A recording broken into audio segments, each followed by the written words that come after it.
السلام عليكم. أهلا بيكم في قناتي، قناة الجدة سهير. هعمل لكم بقى النهاردة كفتة مشوية. مش عايزة أقسم بالله إنكم لو عملتوها هتحلفوا إن عمركم ما أكلتوا كفتة قبل كده.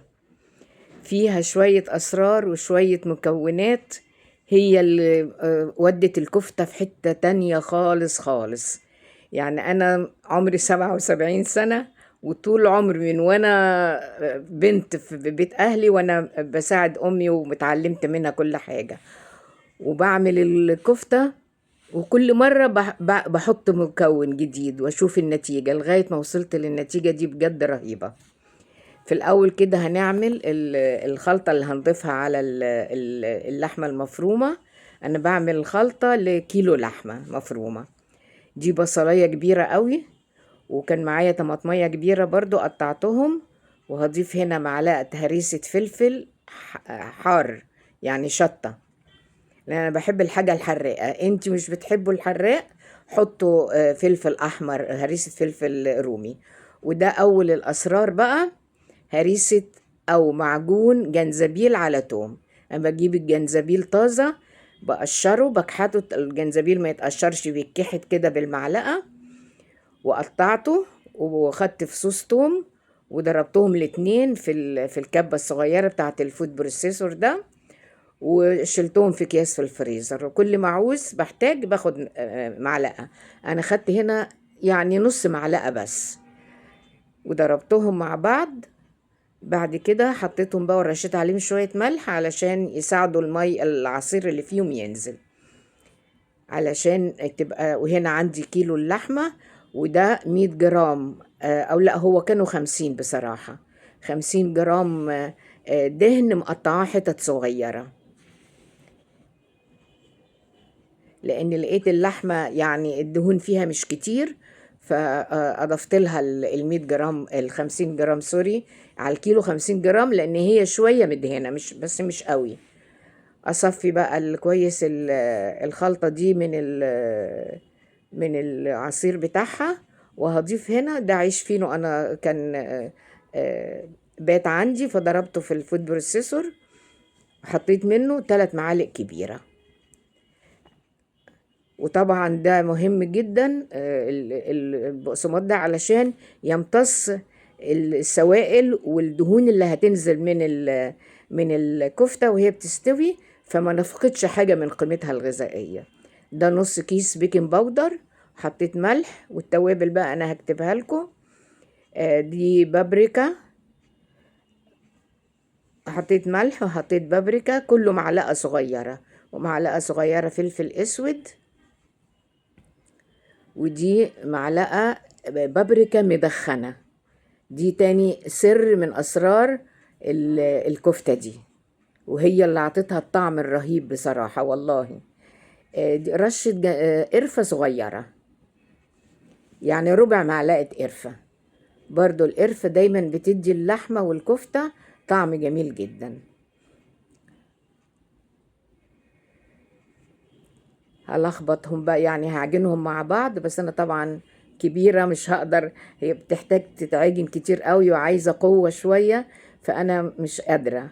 فانا بس مجرد هخلط المكونات كلها مع بعض، وهبتدي بقى اضربها في الفود بروسيسور.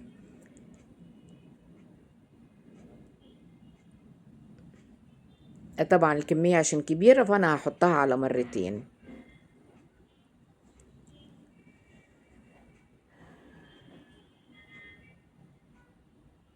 والله يا جماعة جربوا الكفتة بالطريقة دي والله هتدعولي. يعني انا قد ايه الواحد في عمر الطويل دوت اكل كفتة، سواء من اعمال ايديا او معزومة او في مطعم، ما شفتش، يعني ما دقتش الطعم الجميل ده. يعني كل حاجة قلتها لكم في مكوناتها بتنقلها لمكان تاني خالص. ولسه بقى لما هاجي اصبحها هوريكم هعمل ايه. انا هنا سايبه مش عايزه اقطع الفيديو او اجريه عشان تشوفوا احنا عايزين لازم نوصل لايه. لازم نوصل ان الكفته كلها، اللحمه كلها هتتكور كره واحده وتلف مع الفود بروسيسور. انتوا شفتوا حتت الدهن لسه مش مضروبة قوي، مش مشكلة، دي بتبقى قطع صغيرة وبتندمج وبتسيح والكفتة بتستوي. شايفين هنا الألياف دي اتكونت. لو انت عايزة تعجنيها بإيدك لازم تعجني لغاية ما توصلي للمرحلة دي، ان الألياف كلها ان وانت بتشدي كده قطعة اللحمة من بعضها تحسي فيه ألياف.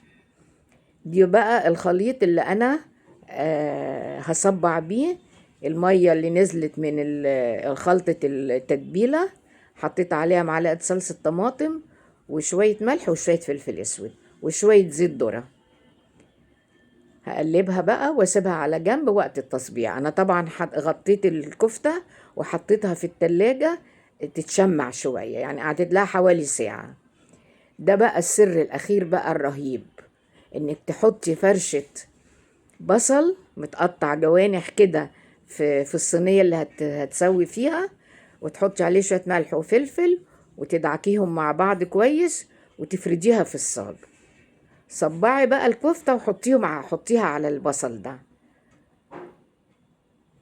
والكفتة بتستوي البصل هيتكرمل. الله على طعمه وانتي بتاكليه مع الكفتة، وخصوصا لو عملت الكفتة دي ساندويتش.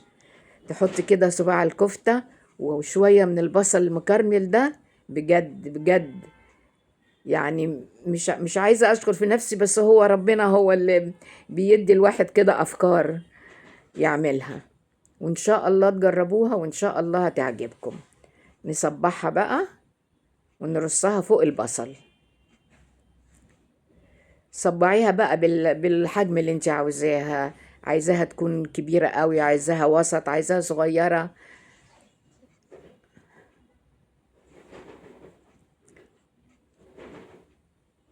وكمان يا سلام لما تتشوي على الفحم.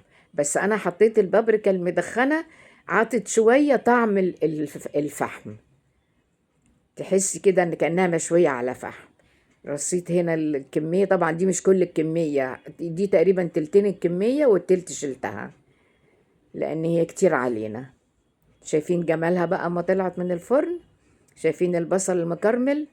فظيع فظيع. عطل طبعا الكفتة برضو وهي بتستوي بتتشرب من البصل ده، وفي نفس الوقت البصل بيتشرب من عصير السوائل اللي بتنزل من الكفتة. شايفين جمالها؟ وجوسي جدا من جوه وطرية وفي منتهى الجمال.